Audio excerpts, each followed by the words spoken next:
What is up, guys? Welcome back to the Kick-Ass Podcast. I hope you're having a fantastic week or day, whatever part of the day you're at. I hope you're having a great one. But we're not going to waste much time. We're going to get into a lot here. Of course, I have something in my eye right off the bat. But thank you guys so much for joining us and checking out the show, whether you're watching it on YouTube or if you're just listening on Apple, Spotify, wherever you do that at. I appreciate it. I've been feeling to get back on here, man. It's been too long. And that's why I said I don't want to waste too much time. So, as always, like I said, thank you guys so much for listening and watching the show. If you haven't already, you can follow on Twitter at @kickashpodcast_. You can follow me on Twitter at ASHMANNS. Again, no idea why there's an S at the end of that, but it is what it is. But like I said, we're not going to waste any time. We're going to get right into it. Today, we're going to talk about the fallout for Mania. And it's been a little over a week now from Wrestlemania, which is crazy already. So we'll definitely get into a little bit of what happened at Wrestlemania itself, and then the fallout and the major talking points, and of course the Cody Rhodes of it all. Because you guys know I'll definitely be opinionated on that. I was devastated. I was devastated. And shout out to good old Elvis Escobar and his beautiful bride over there. They hosted WrestleMania. It was a dope time. I had a blast. It was the best WrestleMania that I've experienced in quite some time. So I definitely appreciate them and hope we can all link back up soon. We definitely need to get good old Elvis back on the pod here. And do another joint show and get Enter the Lab representation back on here. So we'll definitely hopefully do that soon, depending on schedules, mainly with mine. I am horrible with my schedule right now. So that's all on me, which is obviously why things are kind of sporadic here as well. But I definitely, like I said, have been feeding to just talk wrestling and talk WrestleMania and talk Cody Rhodes. Because that's just still so devastating to me. So we'll definitely be getting into that. But I want to talk about Dynamite and the announcement that we had from Tony Khan. The big announcement, I would say, that they're going to be at holding All In, rather, and specifically All In at Wembley Stadium. And I believe that's August 27th. We'll be able to go over that in a minute, but that's dope. That's really cool. And I'm really surprised by some of the maybe not negativity, but the heavy doubts and just the shade almost on AEW and Tony Khan for attempting something so extravagant and so large as Wembley Stadium, right? But do I expect a complete sellout? No.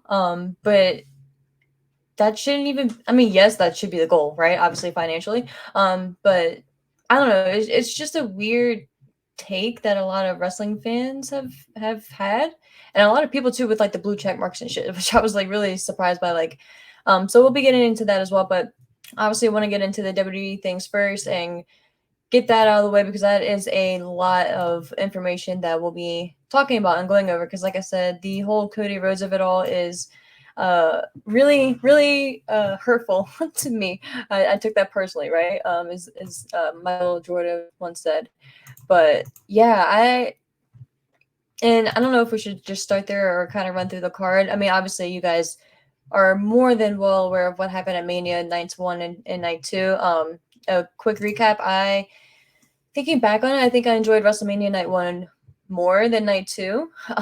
And that could probably very easily be weighed more so on the main event outcome for night 2. But even if what I would have wanted, which was Cody winning, even if that would have happened, I still think as a whole WrestleMania night 1 was just, I don't want to even say better because both nights were great, but just different. It just hit different, right? It was a more, I feel like, wrestling heavy match, or card rather. And there's just something about the flow and the vibe of night 1. It was different, and I think they did a kick-ass job. So shout out to everyone on night 1. The John Cena of it all with I almost called him Arthur. The fuck Arthur came from. With Austin Theory. Yeah, I don't know. That match I was expecting a little bit more from, but I think it, first of all, it quote served its purpose, right? You got the match that I don't want to say everyone wanted, because a lot of people don't even like Theory, and kind of shit on him. And I don't think that's the case. I don't want to say he's going to be the next face of the company or anything like that, or the next John Cena, because I don't even think that's fair. I think whether you're putting pressure on someone like that just because he resembles John Cena, or you're putting pressure on someone like that because they're a second or third generation superstar, it's wrestler, whatever. It's just weird. It's just weird to put that much pressure on someone. And I mean, I'm probably guilty of it too, right? We expect certain things out of people, and certain athletes and things like that. So I don't know. I can't sit here and say like I'd be a pretty big hypocrite, but in the sense that we're kind of judging him already, like saying he's not Cena and just shit like that. But like, of course not. Like John Cena wasn't John Cena for years into it. Like he almost got fired, like until that Halloween when he was Vanilla Ice or whatever. You know what I mean? So I don't know. It just takes time, and I think Austin Theory has done pretty well. And that wasn't the match I was really expecting. I kind of expected a little bit more. But obviously, I think the winner was the right call with Theory winning. And again, I'm not going to go through the whole card here, but that tag match that we had, that tag team showcase with the Street Profits, Ricochet and Strowman, Alpha Academy, and Viking Raiders was kick ass as well. Like, and that's what I mean with night one. Like, it was just like this match, like you knew it was going to be good, but like this one was just on a different level. Like everyone came out to really prove something. It just felt that way. It felt like a big time, and it felt like a big night. So shout out to them. And then of course you had Seth Rollins and Logan Paul. I wasn't a fan of Logan Paul's entrance. It was just kind of corny to me, and it made me, the first thing I thought of was Shawn Michaels, right? And it was just, I don't know, just kind of corny to me. And this is not hate on or any shade or anything like that on Logan Paul. I think he's fucking insane and phenomenal and just strangely talented, like strangely gifted. You know what I mean? Like everything dude has done, he's just exceeded at. And if he really devoted like a full-time schedule to this, it would be scary how good he would be. So it's no shade. I didn't really dig it. But it was his birthday, so cool. Shout out to him. Happy birthday.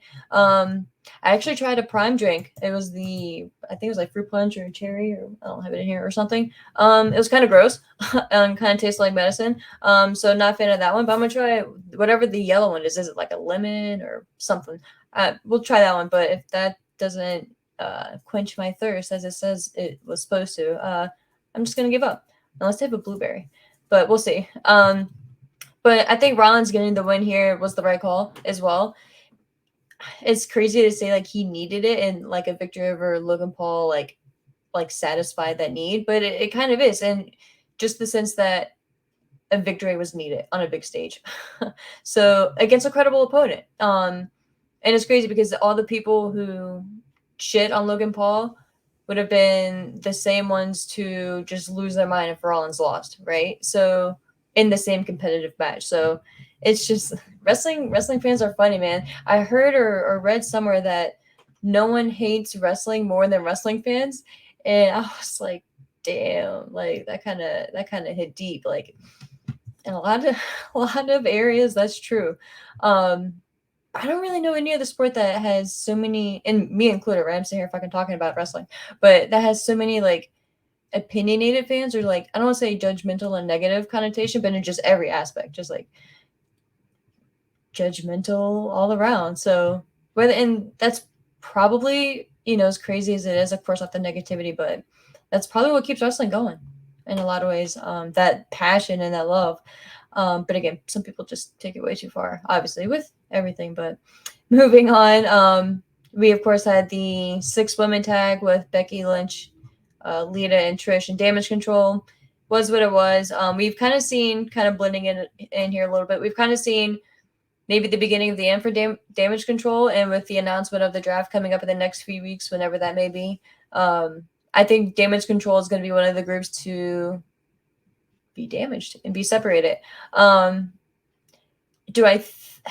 of me kind of would want them to stay together just so they could have like an impactful breakup, because I would love to see maybe like Io Sky and Dakota Kai turn on Bailey and have Bailey as the babyface, because I feel like fans are just like screaming and just like dying to love Bayley, right? Especially when she returned, coming off of that run that she had in the Thunderdome and how good she was, and just how she transformed not only her character, but her and Sasha Banks at the time, her interacting with Michael Cole. Like, it was good shit. It was really entertaining. And of course, she got hurt, so that was no fault of hers. But I just feel like, man, like, there's just so much there to really have her like catapult and really capitalize on that return at SummerSlam. And the damage control was a good idea, maybe on paper.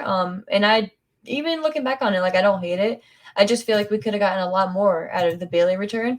And yeah, so that's why I feel like if you have the two of them turn on Bayley and kind of just spice that up and then have that as like a wake up call for Bayley. So we'll see. We'll see how that ends up playing out, or it could be they just purely get broken up during the draft and they would be able to save that for like a shock factor or whatever. So we'll see. I don't know. I don't know. I just feel like you can get a lot more out of it. So hopefully they do more than just not having some type of payoff for it, because I feel like that kind of be a cop out in a lot of ways. But it is what it is. We'll see. One of my favorite matches of the weekend, and probably top three, was Rey Mysterio and Dominic.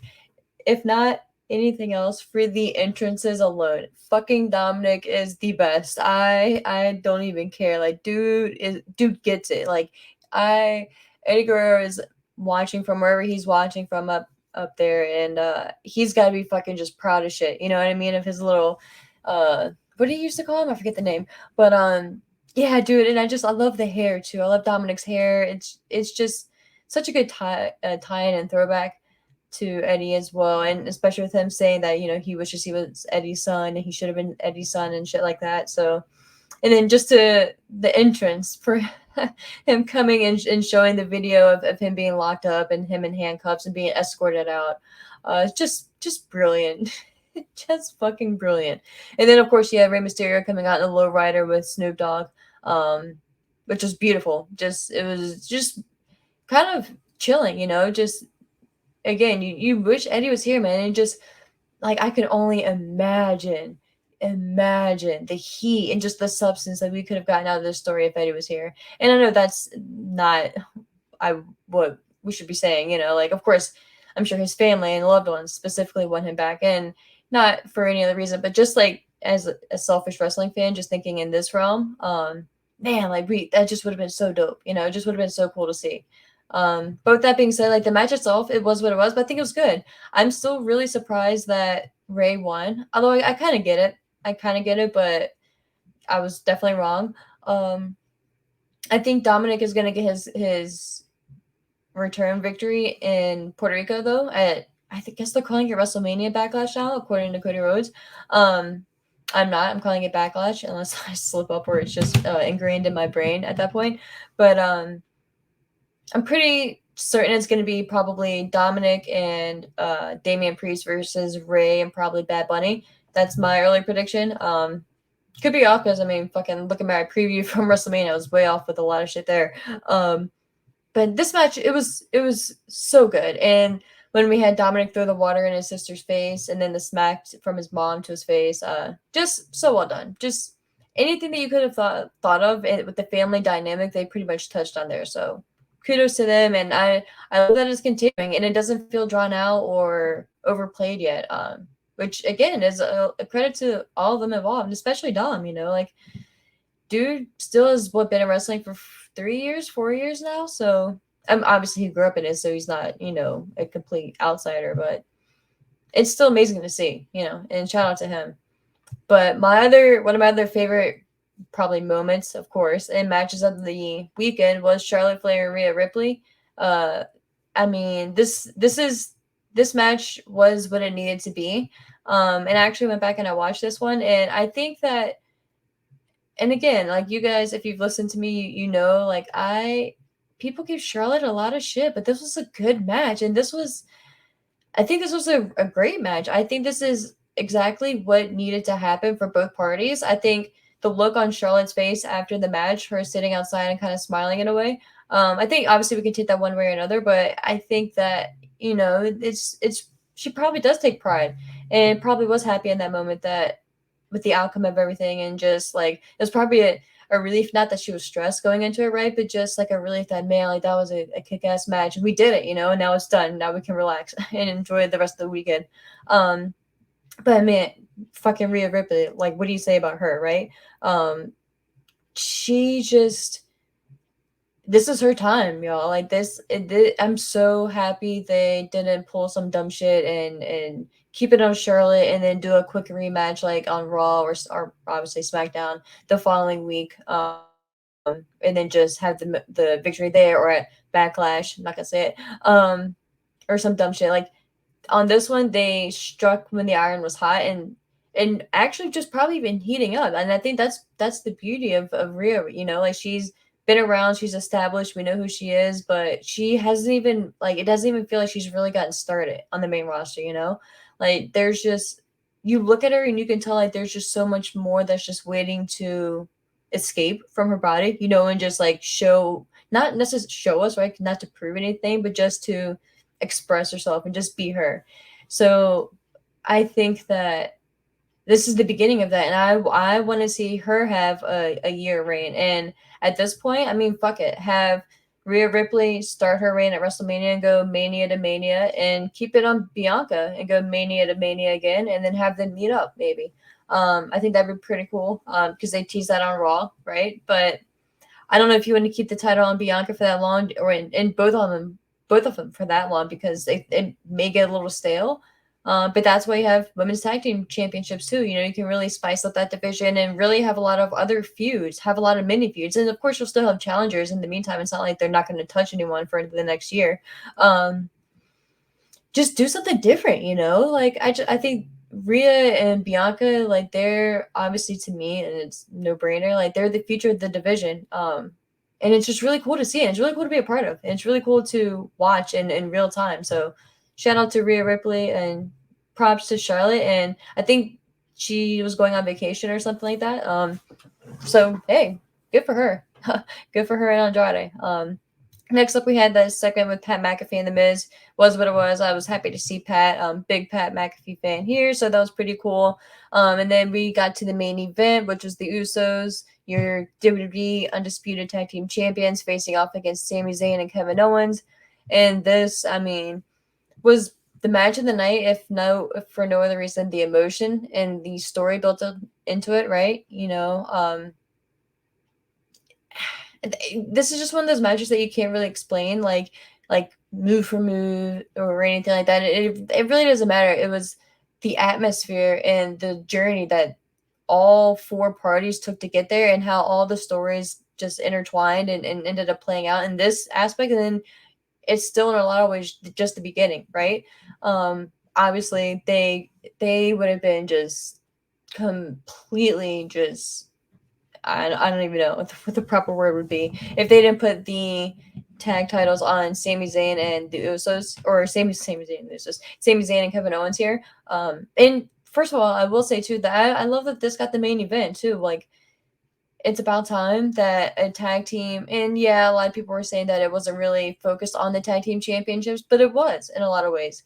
Yes, that wasn't the original goal for Kevin or Sammy, but their journey and the story that they both were going on and that they took to get to the tag team titles is the story. And that's part of wrestling. Like, it doesn't have to be of a long team going back and forth and facing off against other tag teams. It can be something different, like, at least in my brain. Like, I don't know, maybe, I don't know, maybe that's just me, but to me, this story is exactly what it needed to be, and the outcome is perfect. And man, it was just so emotional too, right? It just kind of, it gives you chills just going back and just thinking about it. So very happy that they went with the right call here and ended night one on the right call. Of course, we lead over to night two. We had Brock Lesnar and Omos opening up, and this would later, as we would find out on Monday, be the reason, apparently, so far, as to why Brock Lesnar was going to team up with Cody Rhodes in the Raw after Mania last week.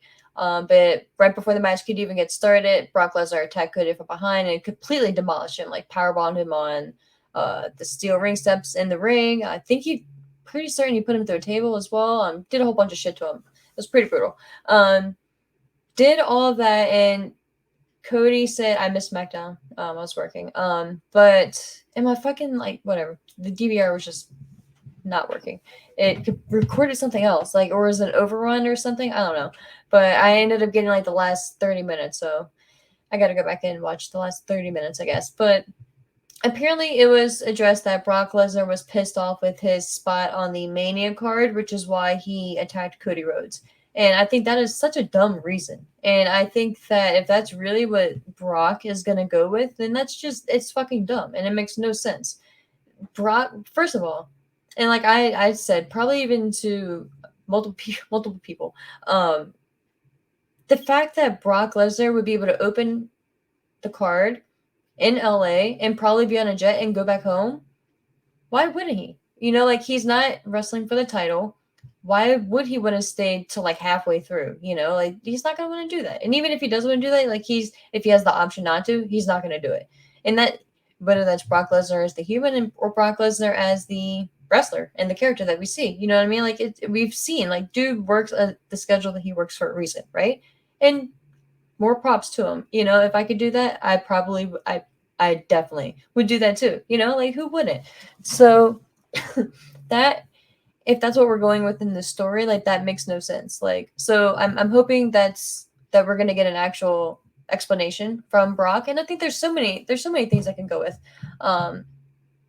So I'm going to reserve my real displeasure with this reasoning until maybe SmackDown this week and then Raw the next week, or until we give a little bit of time for Brock to have made either a retort or some type of, like, even if he fucking sends, well, he ain't gonna send in a video. I think last time we saw Brock Lesnar with his cell phone on the couch, it was like a flip phone, right? So dude ain't gonna send in like a selfie video or anything. So I don't know, man. I just think that they need to do. They can't just have this as being the explanation and that's it from Brock. So I think that they need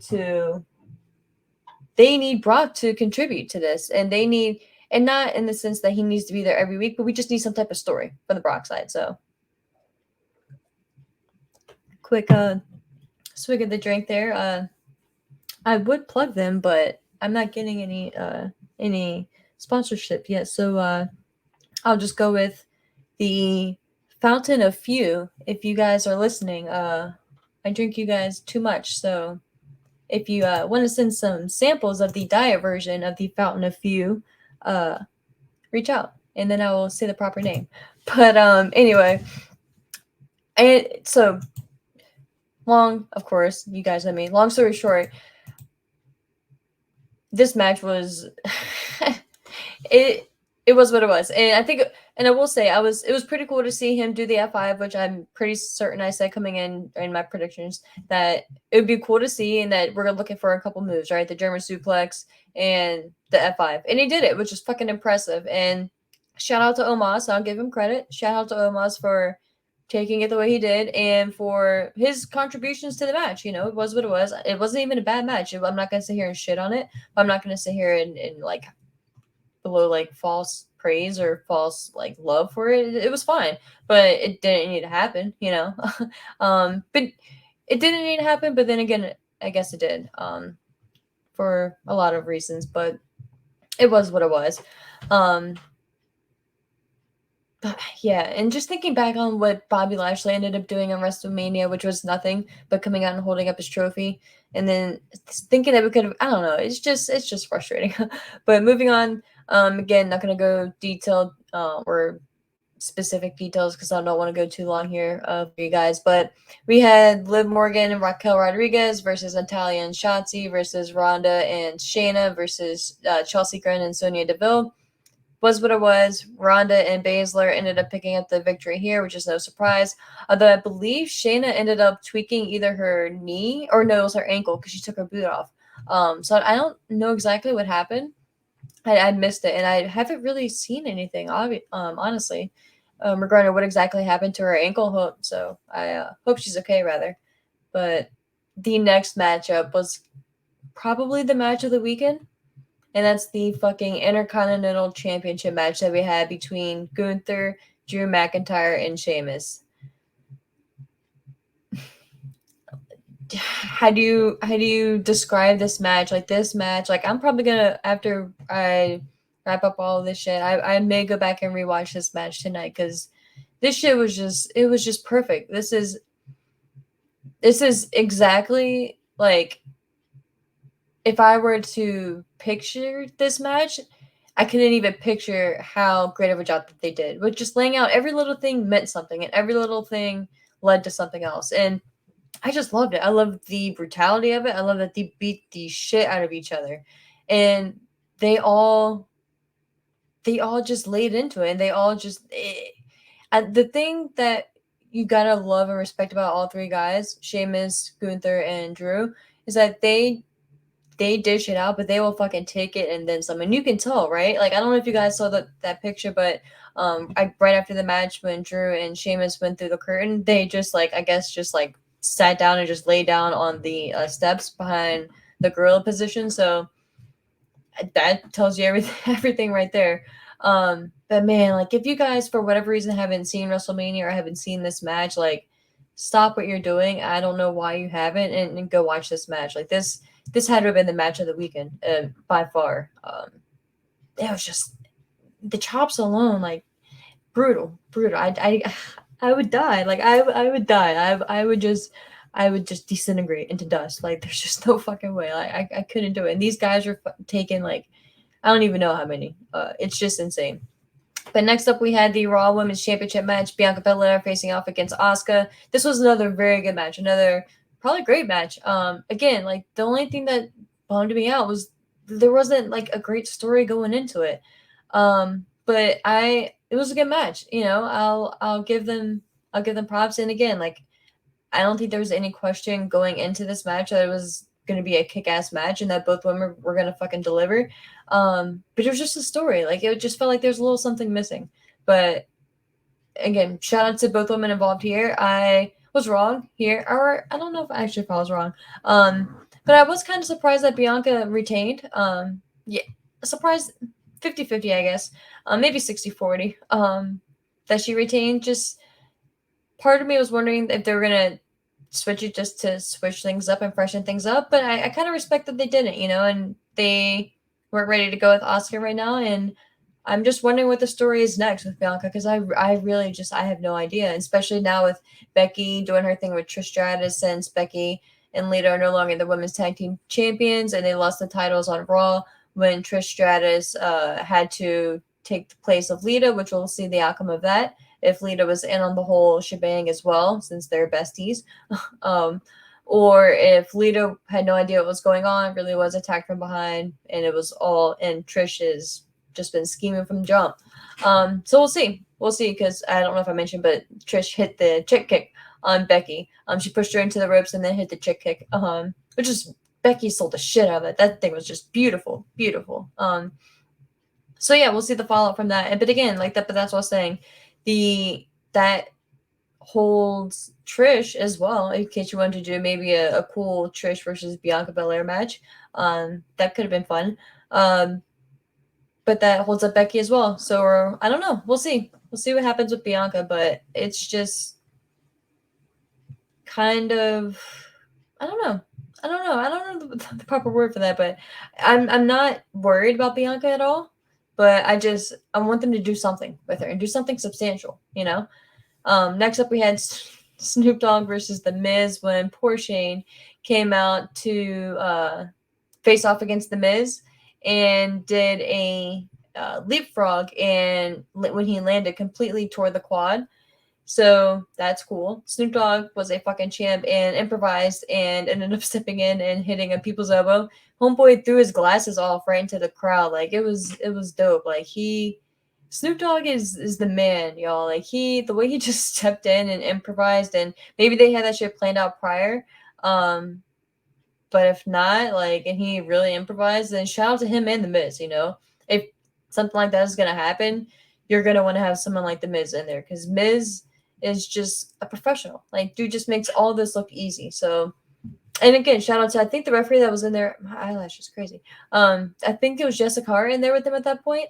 So shout out to her as well, if I'm not mistaken. So if it was her, like she handled the situation really well also. So shout out to all of them involved. But next up we had the Hell in a Cell match, which was Edge facing off against the Demon Finn Balor. And man, the paint on Balor was just beautiful, beautiful. And this was a hard hitting match. Like this shit was brutal. Of course, if you guys haven't seen the match, there was one point in the match where Edge, just a move that we've seen numerous times, right? He threw the ladder at Finn, and Finn caught it, but it hit his head, the one of the rings on the ladder, and sliced him open, like dead in the center, almost like a line down the center of his head. And he was just pouring out blood. And they actually had to give him, I think, a few stitches there right at the ring. And then later on, I think he ended up getting, it was like 12 or 14 staples. So dude is a beast, man. He is a beast. And apparently he was suffering from, it was either a calf injury or some type of leg injury as well that he had been nursing and kind of doing rehab for to make sure that he was ready for the Mania match. And then he fucking gets his head sliced open. So again, shout out to Edge as well. Like Edge, like it's still crazy to think that he was fucking retired 4 years ago, right? Due to injury. So it's just wild. It's wild. Some of the matches that we're getting in 2023 and who's involved. So it's shout out to all of them involved. I gotta love the Fountain of Youth. Anyway, I guess we are at the main event. The main event of night 2, which I already kind of buried the lead a little bit at the beginning. And of course, especially if you're watching something like this, you already know the outcome. You've already seen it. You've probably already either bitched about it or rejoiced in the moment. And I've bitched about it. I was so devastated. I couldn't believe it. I couldn't believe when the referee hit that 3 count and Cody was pinned that was it. I couldn't believe what I was seeing. And I know that sounds crazy because like it's not that far fetched that Roman would retain. And I think I even mentioned that as well. But my money was completely on Cody. But I couldn't believe that the beautiful story that they had told and the family being out there and -1 being out there and just, I don't know, going through the pec tear and coming back at Mania. And I will say, him entering at number 30 for the Mania and not going through adversity like everyone wants to fucking talk about right now, to get to Roman Reigns. Yes, I still don't think that whether he had never gotten injured, right? Let's say he never got injured and had been wrestling the entire year.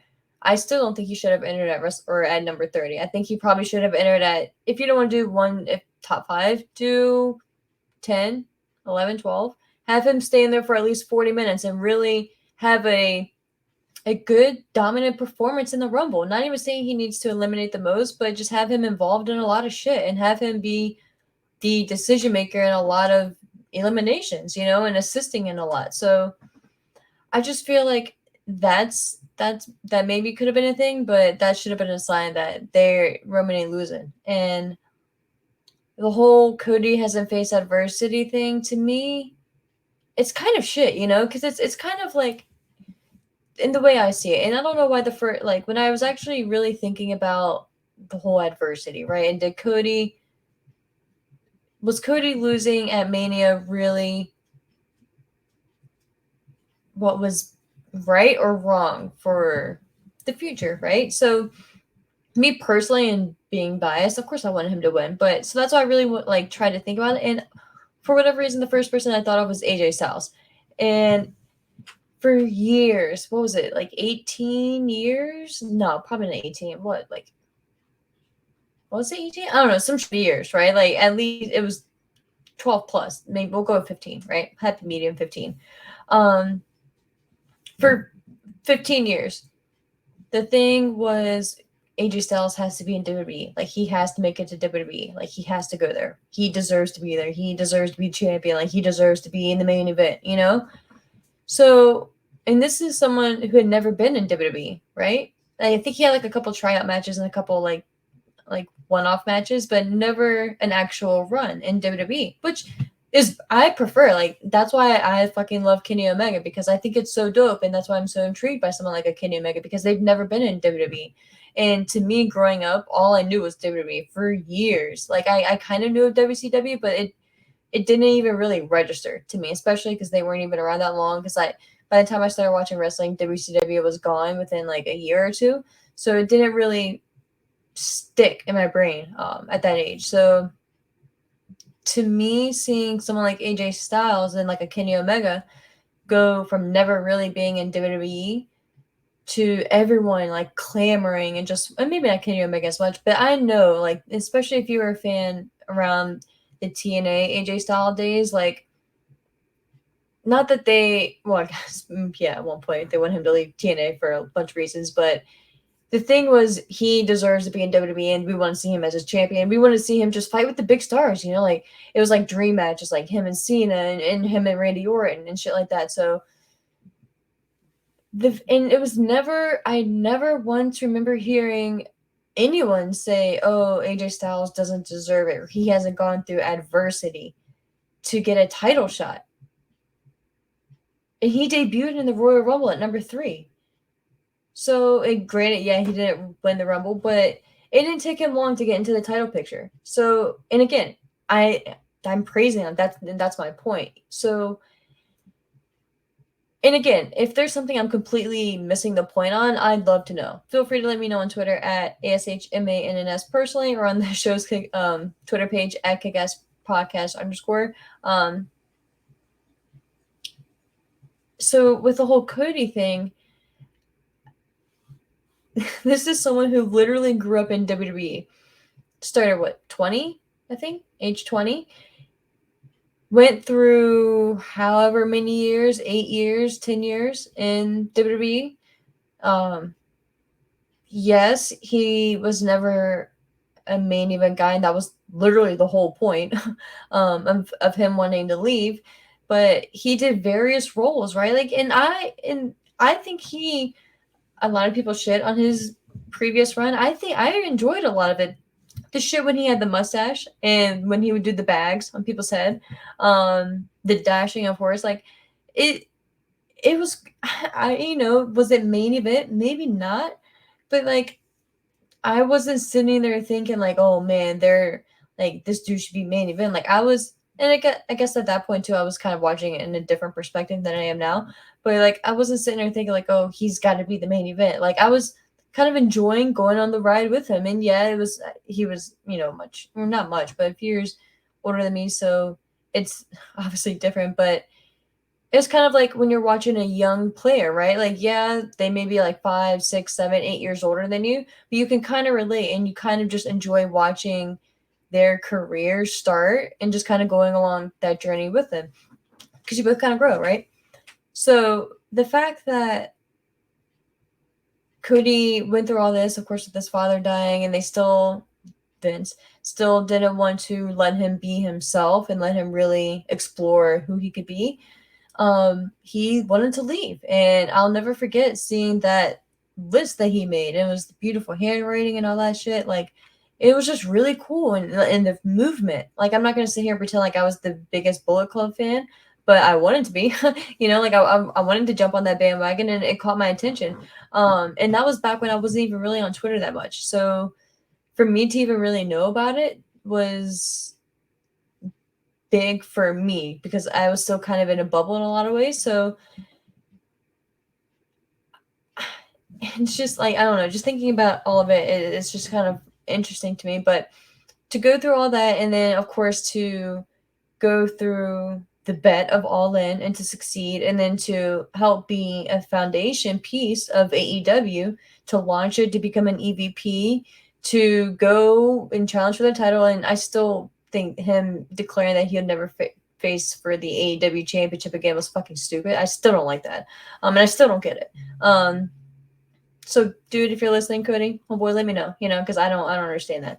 But yeah, so to go through all that and to willingly leave a cush position in the terms of, I'm sure he's getting paid very well. If he's an employee there, being an EVP, he was probably getting some benefits as an employee. So, dude, that takes care of a shit ton right there. That saves you a good amount of money, especially with a new kid. Um, so like he just had, I don't want to say he had it made, but he just was, he had like, it was a great position, right? So to leave all of that, and again, we still don't know the exact reason why he left. Him and Tony Khan have both stated that they're not going to talk about it. So we may never know. And that's cool. That's their business. But to leave that and then to come back and face the possibility of backlash and people calling him maybe a hypocrite or calling him like saying that he was out or he can't hang or he wasn't the draw that he said he was, and just to go through anything, any type of adversity, and to put himself in what could be a hostile environment, because he literally would include WWE in certain promos, and he had the whole throne situation, like like there's just a lot. And for people to say like he didn't face adversity and wrapping it up, and what does that mean for him necessarily facing and gunning for the championship? I feel like if that was the reason why everyone wants to say that Roman should have retained, then that doesn't make sense to me. And I really want to hear like a rebuttal, and I'm down. Like I love talking shit out and I love hearing other sides. Like I'm that person who will watch like conspiracy theories and shit, not even necessarily agreeing with them, but just to like see and witness like another perspective. I think it's so fascinating to me. So I'm down, I'm down for any comments or anything like that. So yeah, and that's why, and again, getting back to the point here, that's why the fact with him losing at WrestleMania, and again, I get it, because I was even saying too, like in a lot of ways, it doesn't feel like it was time for Roman to lose, and in the sense that you can still get a lot out of it. But in the same token too, like I feel like that was the prime moment for Cody. So what do I see going from here? Could be crazy, but I don't see a rematch at SummerSlam. And I could be wrong. I think it's going to be in Detroit, so it's going to be a big show. So they'll probably want to have a big time match. I don't see it. I could see you having the feel good story come to a culmination at next year's WrestleMania. And I know that sounds crazy, but we'll be in Philadelphia. It'll be WrestleMania 40. Roman will have hit his 1,000 days, gone through probably a good chunk of the Bloodline storyline at that point as well. And Cody will be going through his adversity that everyone is saying he apparently needs to go through. And culminating at WrestleMania 40. And I think this cool story about the brotherly love that kind of plays into everything. And then of course Philadelphia just being the indie scene that it is. I'm sure Cody will get hopefully a lot of love, and unless people have soured on him, which I don't see happening. And soured in the sense of like heel, like bad guy Cody, not like, oh fuck this guy, no, like bad guy Cody. Because I don't see Cody simmering anytime soon in any regard. But yeah, I don't know, and it's kind of cool, in a lot of ways. It's kind of cool that the story is continuing. The story is not finished, and Triple H said that in WWE the story never finishes. Which, I mean, yeah, but it's kind of, I don't know, man. I don't know. I'm still salty about it. Maybe we'll talk in a month, but I don't know. And we'll see what ends up happening with Cody Rhodes and Brock Lesnar. I hope it's not going to be a squash at Backlash. But if it is, and part of me can kind of see them wanting to draw this out as well and have some type of feud if Brock is going to stick around, if that's the case. What's the next pay-per-view? Money in the Bank. But see, that was what I was going to get to. I don't see them dragging this out. I kind of see Cody getting his victory here against Brock Lesnar and striking that off the good old adversity list. And then I see him going to Money in the Bank. But then again, that could be another, oh, well, there we go. That guarantees WrestleMania 40. But that doesn't guarantee he's going to wait until WrestleMania 40. That doesn't guarantee that he won't be put in a situation where he loses the briefcase or anything like that, or won't be, I don't know. So that may not be the best decision, but to me, I don't see how else you get him to WrestleMania 40, because you can't have him win the Rumble again unless you have him start at number one. And then that's kind of obvious. And then you kind of run into just resentment for whatever reason.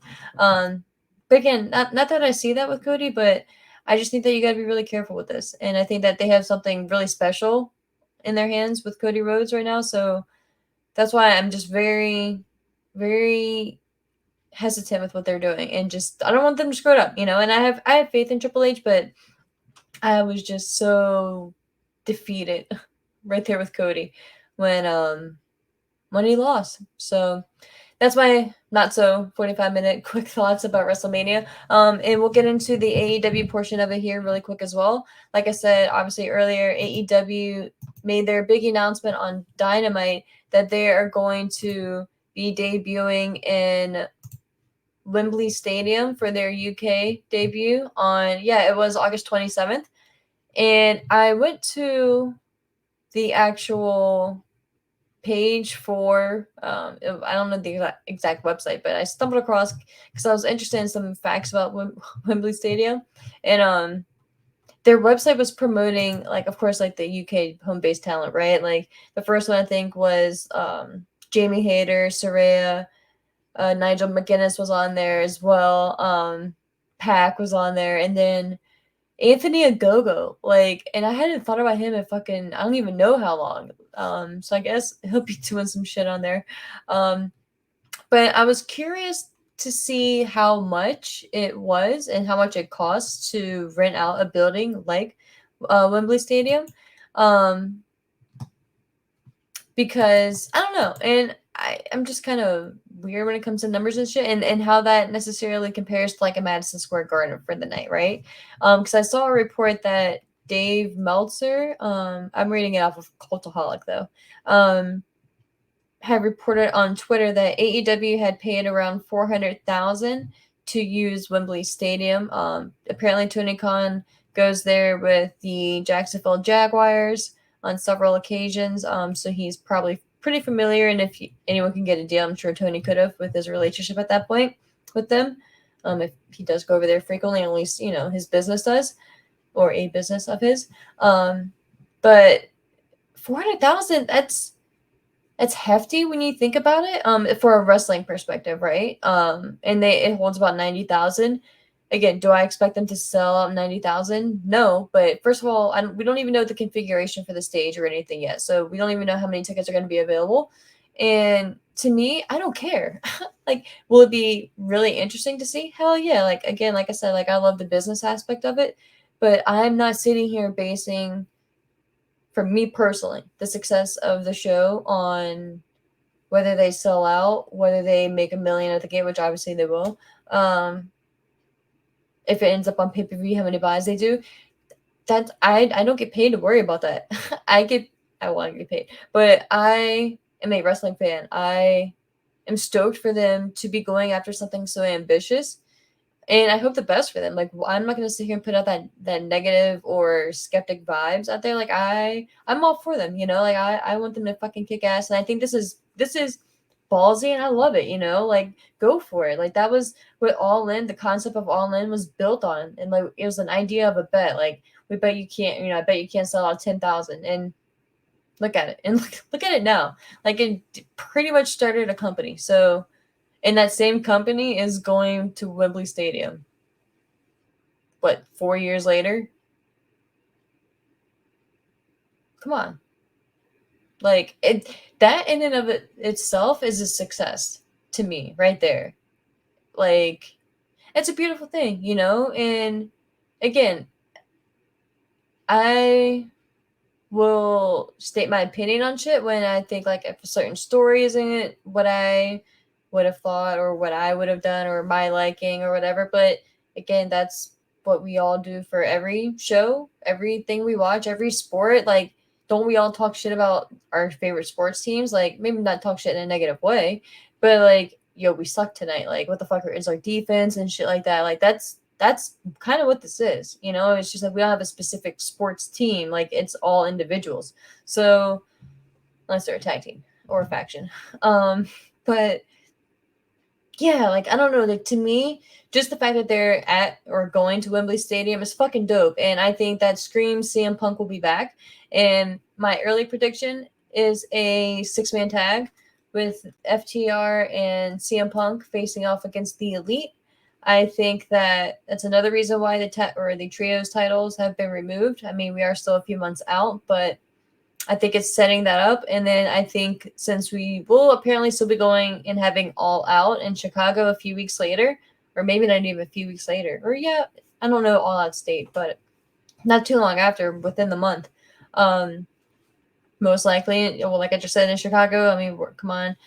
I could see a one-on-one Kenny Omega versus CM Punk match there. Again, like you guys can call me crazy, but I've been on the small little wagon over here with about handful of other people that say Punk will be back, and I Punk will be back in AEW, guys. Like my sign or my flag is still up there. You know, like again, not saying I agree with everything, but I don't think any of us agree with anyone 100%. I don't even agree with myself 100%. So why would I agree with someone else 100%? So, yeah, that's my early speculation and my early excitement for this fucking pay-per-view show, whatever it ends up being. I hope there's some way that we can stream it here. I'm pretty sure it'd be crazy if they don't. Like that'd be the only thing. I'd be like, you've lost a massive opportunity. Maybe not massive, but a big opportunity to make an extra cash, you know? If they don't air this on like pay-per-view or some shit. So yeah, like I'm excited for it. And shout out to all the UK people out there who are listening. Let me know if you guys are going. And that would be so cool. Like if you guys go and just like take pics and just like sit it here and just like that'd be, or even maybe like a live on-site perspective. That'd be pretty dope. But I'm happy for you guys. The UK, it's about time you guys get some shit over there. And shame on WWE for not going over there and doing a bigger event sooner. So shout out to AEW, and I don't know. Let me guys know what you think. You UK people out there, about Wembley Stadium. I mean, the hype is still there, obviously, but is it difficult to get to? Like, what's the area like? Like, what's the parking lot like? Parking like? Is it expensive? Like, I don't know. Just it'd be cool just to hear like a rundown, like the area. But yeah, guys, that's pretty much my long spiel on what's happened so far in the main talking points from WrestleMania, and then of course the big announcement from AEW. Just enjoy wrestling, guys. Even if you get paid to do it, like just enjoy it, man. Like if you get paid to do it, like you have like the best job on the planet.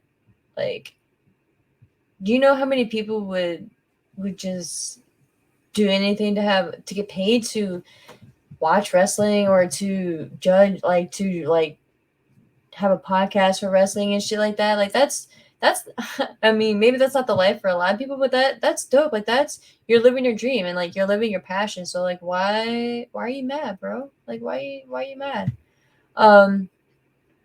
But yeah, so thank you guys so much for checking out the show. As always, I really appreciate you guys. Hopefully I'll try to be better at doing this shit. I really do love it and I really do appreciate you guys, and I love all the feedback and the support. So I will try to do better at getting better with the show. But until next time, guys, take care and be safe.